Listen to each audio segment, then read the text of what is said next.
A billionaire pleaded a single dad to pretend to be my husband, then she kissed him immediately. If you've ever believed one brave choice can change a lifetime, stay with me until the end. The elevator door slid shut with a soft chime, sealing Marcus Hale inside a polished steel box that smelled like money and ambition.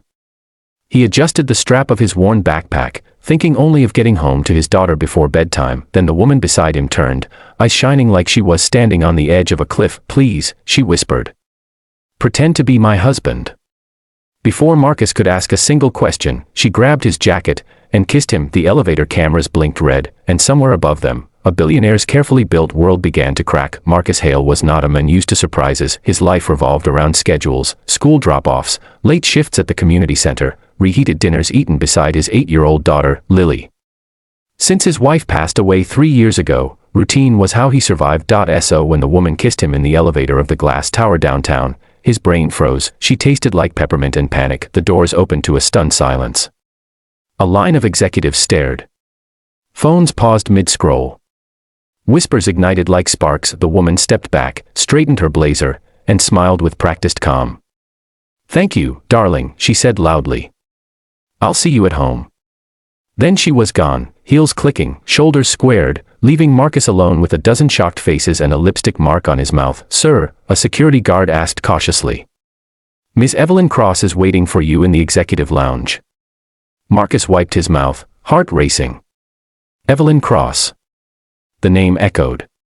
Everyone knew her, tech billionaire, youngest CEO on the stock exchange, ice cold in interviews, rumored to have crushed rivals without blinking, and she'd just kissed him. In the lounge, Evelyn finally dropped the mask. Her hands shook as she poured water she didn't drink. I'm sorry, she said. I know this is insane. You kissed a stranger in front of your entire board, Marcus replied.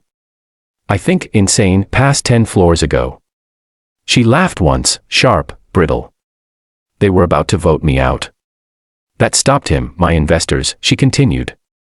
They think I'm unstable. Too emotional after my father's death.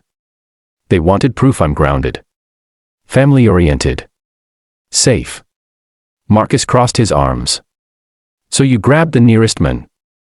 You were talking to your daughter on the phone, she said softly. You looked real. He swallowed. I just need a few weeks, Evelyn said. Appearances. Events. Dinners. I'll pay you. Marcus shook his head immediately. No, she nodded, as if she expected that. Then she slid a photo across the table, Lily's school, taken from across the street. Marcus stood so fast his chair scraped loudly. Why do you have that? I had you checked, she said quietly. I won't lie. I needed to know who you were before I begged. Her eyes met his, stripped of power for just a second. I'm not asking to own you. I'm asking to borrow your courage. Marcus thought of Lily's cracked sneakers. Of the late notices folded in his wallet.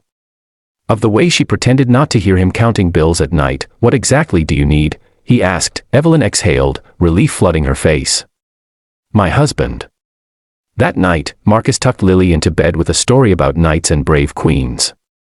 He didn't tell her he'd agreed to something terrifying. As he turned off the light, Lily whispered, Daddy. Yes, sweetheart. Are you lonely? Marcus closed his eyes. Sometimes. Then maybe it's okay if you pretend to be brave, she said sleepily. Marcus smiled in the dark. The first public appearance was a disaster. Evelyn reached for Marcus's hand like it was a prop. He flinched. Cameras flashed. Reporters shouted questions. Relax, she hissed through her smile. You're my husband. I'm a single dad from a one-bedroom apartment, he muttered. I don't belong here. That night, after the gala, Evelyn surprised him by insisting on meeting Lily. I won't lie to her, Marcus said firmly. I wouldn't ask you to, Evelyn replied. I just want to be honest. Lily studied Evelyn with wide eyes, then held up a crayon drawing. Daddy says you're his friend. Evelyn knelt. I hope I can be. Something softened then. Evelyn stayed for dinner. She listened when Lily talked about school. She laughed, really laughed, when Marcus burned the rice. Over weeks, pretending became complicated. Evelyn learned to pack lunches. Marcus learned the language of boardrooms.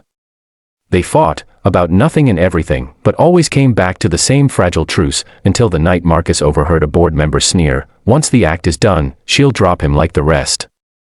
Marcus confronted Evelyn, anger and hurt colliding.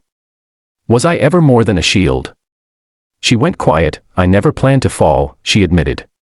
"But you didn't pretend with Lily. You didn't pretend with me." The final board meeting arrived. Cameras. Votes.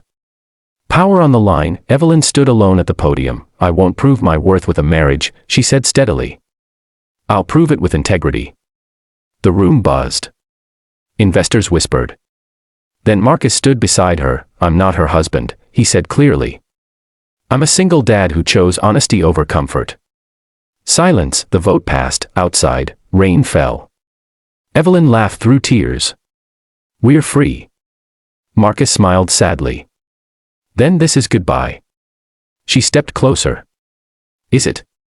This time, when she kissed him, there were no cameras. No fear. Just truth.